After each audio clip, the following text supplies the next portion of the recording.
कोणतीही पूर्वतयारी न करता अगदी झटपट 15 मिनिटांमध्ये तयार होणारा हा रव्याचा कुरकुरीत पेपर डोसा कसा बनवून तयार करायचा ते पाहणार आहोत। या पेपर डोशाचा तुम्ही रंग पाहू शकता, स्ट्रक्चर पाहू शकता आणि खूप सारा कुरकुरीत असा हा डोसा तयार झालेला आहे।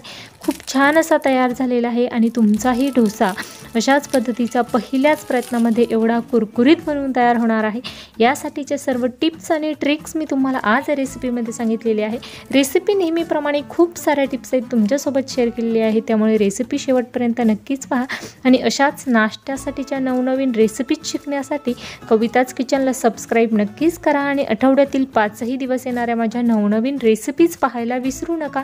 हे पहा, अतिशय छान असा कुरकुरीत पेपर डोसा बनवून तयार झालेला आहे। चला तर वेळ न घालवता रेसिपीला सुरुवात करूया।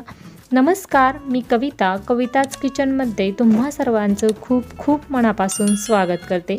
आज आपण अगदी कुरकुरीत होणारा हा रव्याचा पेपर डोसा कसा तयार करायचा ते पाहणार आहोत। त्यासाठी मी 1 वाटी रवा घेतलेला आहे। तुम्ही कोणत्याही घरातील 1 वाटीचा वापर करून साहित्य मोजायचं आहे। यामध्ये आपण हा डोसा कुरकुरीत व्हावा यासाठी साधारणतः 1.5 चमचा एवढं तांदळाचं पीठ वापरलेलं आहे। त्याचबरोबर आपण ज्या वाटीच्या मापाने 1 वाटी रवा घेतला होता त्याच वाटीच्या मापाने सुरुवातीला 1 वाटी दही टाकलेलं आहे। यामध्ये अर्धा चमचा एवढं मीठ टाकलेलं आहे आणि छान असं आपण मिक्सरमध्ये फिरवून घेतलेलं आहे। त्यानंतर आपण पाण्याचा अंदाज घेणार आहोत। छान असं आपण पाणी टाकल्यानंतर व्यवस्थित असं फिरवून घेतल्यानंतर आपण यामध्ये अर्धा चमचा एवढी साखर टाकलेली आहे। डोशाला छान असा कलर यावा यासाठी आपण साखरेचा वापर केलेला आहे। त्याचबरोबर तुम्ही या पिठाची कन्सिस्टन्सी, बॅटरची कन्सिस्टन्सी पाहू शकता, अगदी परफेक्ट अशी आहे। या ठिकाणी डोशासाठीचं बॅटर अशाच पद्धतीची कन्सिस्टन्सी असलेलं असावं, यापेक्षा जास्त पातळही नको किंवा जास्त घट्टही नको, अशा पद्धतीची कन्सिस्टन्सी तुम्हाला ठेवायची आहे। हे पहा, तुम्ही पाहू शकाल अगदी परफेक्ट असं आपलं हे बॅटर बनवून तयार झालेलं आहे। आता आपण लगेचच याचे डोसे तयार करून घेणार आहोत। आता यामध्ये ज्यावेळेस तुम्हाला डोसे करायचे आहे त्याच वेळेस तुम्हाला सोड्याचा वापर करायचा आहे, अगोदरच सोडा टाकायचा नाही। त्याचबरोबर जास्त प्रमाणात जास्त क्वांटिटीमध्ये असेल बॅटर तर थोड्या थोड्या बॅटरमध्येच तुम्हाला या सोड्याचा वापर करायचा आहे। या ठिकाणी साधारणतः पाव चमचा, अर्धा ते पाव चमचा एवढं मी सोडा वापरलेला आहे। त्या ठिकाणी तवा छान असा गरम झाल्यानंतर त्यावर थोडंसं पाणी शिंपडायचं आहे।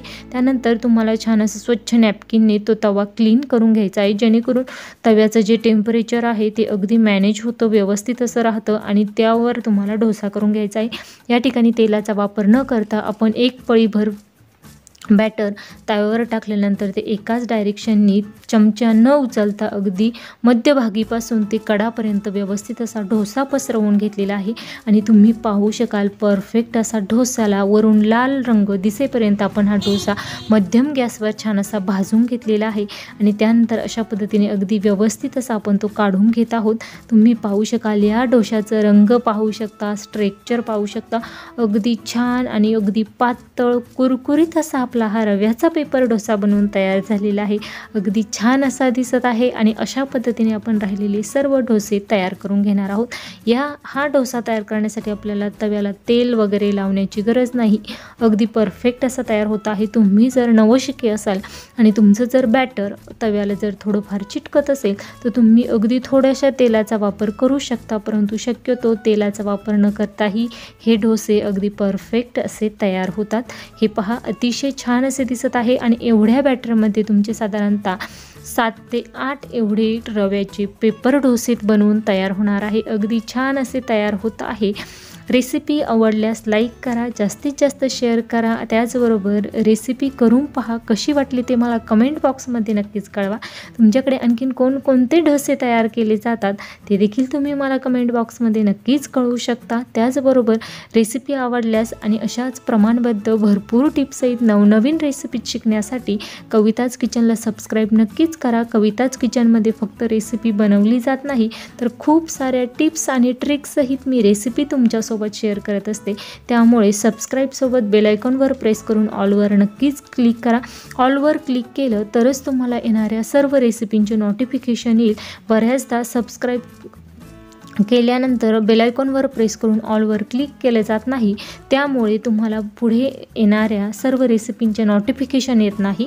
त्यामुळे बेल आयकॉनवर प्रेस केल्यानंतर ऑलवर नक्कीच क्लिक करा आणि आठवड्यातील 5ही दिवस सोमवार, मंगळवार, बुधवार, शुक्रवार, शनिवार दुपारी 12 वाजता येणाऱ्या रेसिपी मिस करू नका। हे पहा, कुरकुरीत असे आपले सर्व डोसे बनवून तयार झाले। रव्याचे पेपर डोसे अगदी छान असे तयार झाले, तुम्ही पाहू शकाल। अगदी छान पातळ असे हे कुरकुरीत रव्याचे पेपर डोसे बनवून तयार झाले आहे। तुम्हाला जर जास्त कुरकुरीत आवडत नसतील तर तुम्ही 1.5 चमचा तांदळाचं पीठ वापरण्याऐवजी 1 चमचाच वापरू शकता। त्यानंतर आपण ही ओल्या नारळाची चटणी तयार करत आहोत। त्यासाठी आपण हिरवी मिरची, अद्रक, लसूण, कोथिंबीर, मीठ आणि स्लाइस केलेलं ओलं खोबरं टाकलेलं आहे। या ठिकाणी मी थोडीशी वाटून घेतल्यानंतर यामध्ये दही देखील टाकलेलं आहे आणि दही टाकून छान असं हे ओल्या नारळाची चटणी मी वाटून घेतलेली आहे। तुमच्याकडे जर दही नसेल तर तुम्ही त्याऐवजी फुटाणा डाळ देखील वापरू शकता। हे पहा, छान घट्टसर अशी आपली ही ओल्या नारळाची चटणी झालेली आहे। फोडणी पात्रामध्ये तेल गरम केलेलं आहे, यामध्ये जिरं, मोहरी आणि कढीपत्ता याची छान अशी फोडणी मी या चटणीवर देणार आहे आणि अशा पद्धतीने छान अशी आपली ही ओल्या नारळाची चटणी बनवून तयार झालेली आहे। यामध्ये अगदी पाव चमचा एवढं मीठ देखील टाकलेलं आहे आणि छान अशी आपली ही ओल्या नारळाची चटणी तयार झालेली आहे। गरमागरम आपण हे डोसे आणि ही चटणी या ताटामध्ये सर्व केलेली आहे। त्यासोबत मी दही देखील ठेवलेलं आहे। अशा पद्धतीने रव्याचा कुरकुरीत पेपर डोसा बनवून तयार झालेला आहे। त्यासोबत ओल्या नारळाची चटणी देखील तयार झालेली आहे। हा डोसा किती कुरकुरीत झालेला आहे हे मी तुम्हाला व्हिडिओमध्ये पुढे दाखवणारच आहे। रेसिपी आवडल्यास लाईक करा आणि जास्तीत जास्त शेअर करा। त्याचबरोबर तुमच्याकडे डोसा आणखीन कोणत्या प्रकारचा तयार केला जातो ते देखील तुम्ही मला कमेंट बॉक्समध्ये कळवू शकता। रेसिपीबाबत काही शंका असतील, सजेशन असतील ते देखील तुम्ही मला कमेंट बॉक्समध्ये कळवू शकतात। त्याचबरोबर आणखीन कोणकोणत्या रेसिपी पाहायला तुम्हाला आवडेल हे देखील तुम्ही मला कमेंट बॉक्समध्ये कळवू शकता।